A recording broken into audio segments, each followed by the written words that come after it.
Friends, এবার আপনাদের আমি কলা বাগান ভাঙার একটু চিত্র তুলে ধরছি। তো সবথেকে বড় যেটা সমস্যা এবারের ঝড়ে হয়েছে, যেটা হচ্ছে যে কালবৈশাখী বা অন্যান্য যে ঝড়গুলো হয় এলাকা ভিত্তিক হয়।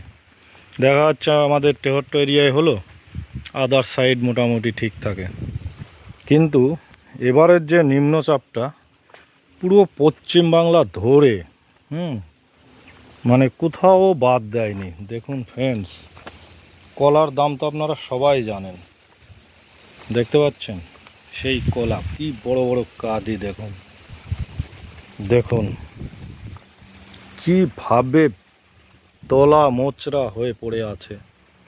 একটু শুধু দেখুন তো ফ্রেন্ডস, একটু ভাবতে পারছেন?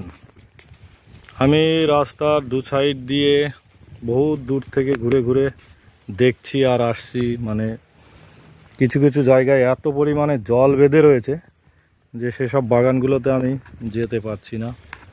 আমি দূর থেকে দেখছি, মানে নিজেরই কান্না চলে আসছে ফ্রেন্ডস। এই ধরনের বাগান এইভাবে যদি, মানে প্রত্যেকটা বাগান কিন্তু এইভাবে ক্ষতিগ্রস্ত হয়েছে, প্রত্যেকটা বাগান, মানে শুধু যে একটা দুটো তা না, হাজার হাজার বাগান, বিশেষ করে কলা বাগান আর পেঁপে বাগান, এই দুটো তো প্রচণ্ড হারে ক্ষতি হয়েছে। অন্যান্যগুলো শাক সবজি সেগুলো হয়তো 2 মাসের ফসল কি 3 মাসের ফসল, কিন্তু আপনারা সবাই জানেন এইগুলো কিন্তু 1 বছর না হলে হয় না। দেখতে পাচ্ছেন ফ্রেন্ডস। তো আমি বলবো আপনারা এ ধরনের ভিডিওগুলো একটু দেখবেন এবং মানুষের মধ্যে শেয়ার করবেন।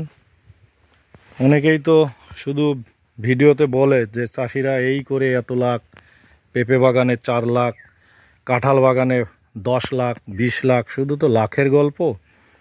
তো এই যে চাষিদের এই লসের গল্পগুলো কিন্তু কেউ তুলে ধরে না।